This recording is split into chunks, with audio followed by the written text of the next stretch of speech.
Josiah celebrated the Passover to the Lord in Jerusalem, and the Passover lamb was slaughtered on the 14th day of the first month. He appointed the priests to their duties and encouraged them in the service of the Lord's temple. He said to the Levites who instructed all Israel and who had been consecrated to the Lord, "Put the sacred ark in the temple that Solomon, son of David, king of Israel, built. It is not to be carried about on your shoulders. Now, serve the Lord your God and his people, Israel. Prepare yourselves by families in your divisions, according to the instructions written by David, king of Israel, and by his son Solomon. Stand in the holy place with a group of Levites for each subdivision of the families of your fellow Israelites, the lay people. Slaughter the Passover lambs, consecrate yourselves, and prepare the lambs for your fellow Israelites, doing what the Lord commanded through Moses." Josiah provided for all the lay people who were there a total of 30,000 lambs and goats for the Passover offerings, and also 3,000 cattle, all from the king's own possessions. His officials also contributed voluntarily to the people, and the priests and Levites. Hilkiah, Zechariah, and Jehiel, the officials in charge of God's temple, gave the priests 2,600 Passover offerings and 300 cattle.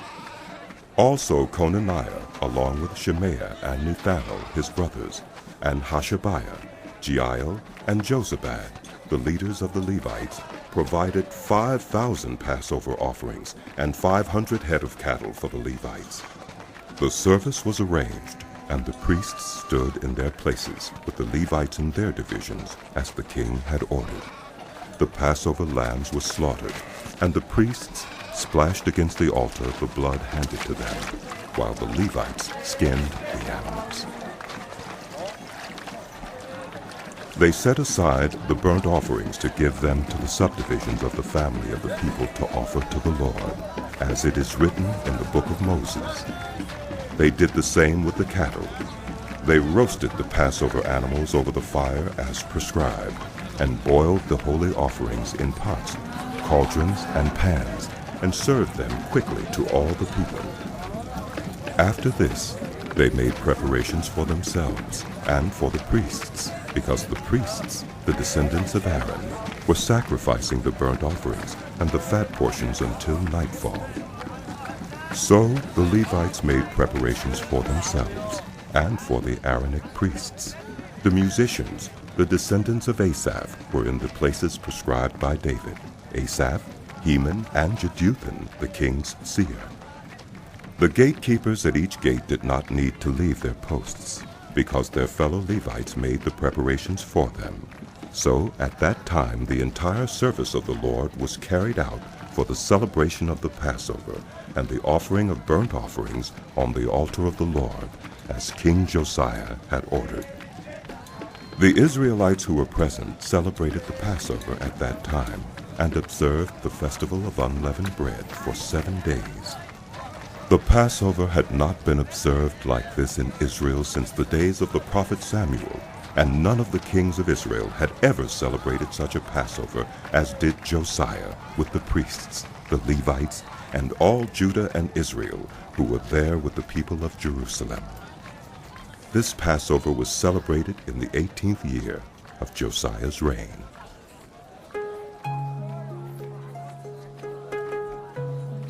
After all this, when Josiah had set the temple in order, Necho, king of Egypt, went up to fight at Carchemish on the Euphrates, and Josiah marched out to meet him in battle.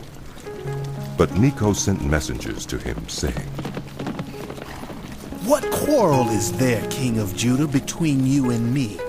It is not you I am attacking at this time, but the house with which I am at war. God has told me to hurry, so stop opposing God, who is with me, or he will destroy you."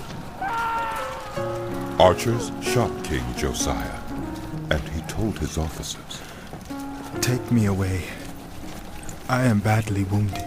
So they took him out of his chariot, put him in his other chariot, and brought him to Jerusalem, where he died. He was buried in the tombs of his ancestors, and all Judah and Jerusalem mourned for him. Jeremiah composed laments for Josiah, and to this day all the male and female singers commemorate Josiah in the laments. These became a tradition in Israel and are written in the laments.